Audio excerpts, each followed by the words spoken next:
वो चांदनी जब तक रात देता है हर कोई साथ, तुम मगर अंधेरों में ना छोड़ना मेरा हाथ। जब कोई बात बिगड़ जाए, जब कोई मुश्किल पड़ जाए, तुम देना साथ मेरा ओ हमनवा।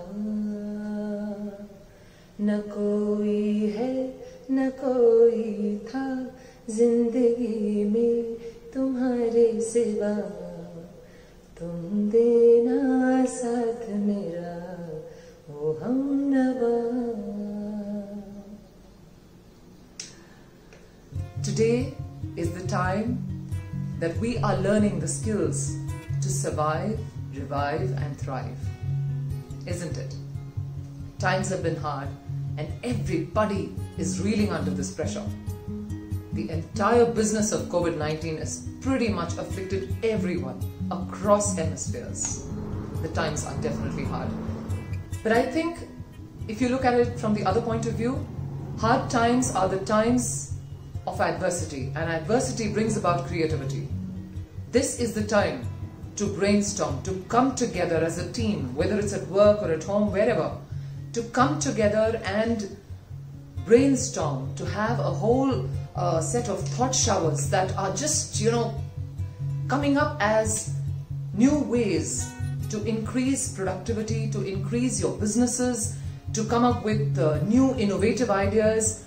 This is the time to kind of relook at our businesses in a different way and see what's ahead. On one side, we have our workforce, which of course is facing the brunt of, probably losing jobs or maybe pay cuts or whatever it is. I think as business leaders, it's very important that you support your work family as a warrior and lead from the front and ensure that you are able to instill the faith that they look up towards you. They look at you because they don't want to be abandoned. So I think this is the time for us as business leaders to come to our best humane level that we can and be extremely empathetic to people around you in your workforce and in that whole family, that family that has supported you in your entire journey of your work over the years. Another thing that comes to my mind is also the fact that we do not know what really is in store for us. We do know things will come to an end eventually in terms of the entire, COVID-19 and all of the stuff that we're going through right now. It will eventually come to an end, but maybe the journey will be a long one and we don't know that.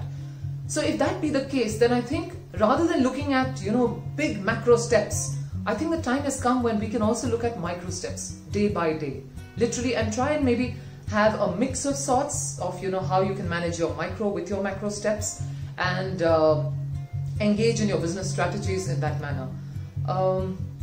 It's extremely important today to ensure that we stick with positive affirmations, because when we think negative, we probably are going to fill the air and the aura around us only with negative thoughts, and that's not helping anyone. It's not adding to anyone's personality, nor is it adding to the work you do. So I think it's extremely important to ensure that we speak the language of positivity. It's like I shared in one of my videos earlier, I think, where I mentioned that of course there has to be a sense of rigidity in terms of your ultimate goal that you want to achieve, but I think this is a very clear example of the times when we have to be extremely flexible, extremely adaptable in the way we get around achieving our goals. And we have to have an open mind, and we have to embrace all the change that it indirectly brings us to. And I think it's also very important as business leaders today to create communities. The greatest time to network, probably we have in the past grumbled about not having enough time to interact with our friends or people we knew from school, college, or even people we met at social functions and events. It's a great time to probably get back into networking, and we all know, there's that phrase that we all know about, your network is your net worth. So I think this is the right time to kind of, build more alliances, build communities, come together, whether it's within your workforce and your work family or to the outside, where we can all collaborate and see how we can, help out each other and build the businesses together. And I think it's just a matter of time All we need to do is be very patient, not just with ourselves, with our work families firstly, and with the people around us, and look, very proactively towards this collaborative spirit of being able to, like I said right in the beginning, survive, revive, as well as thrive. And I think together we can all make it happen. What do you think?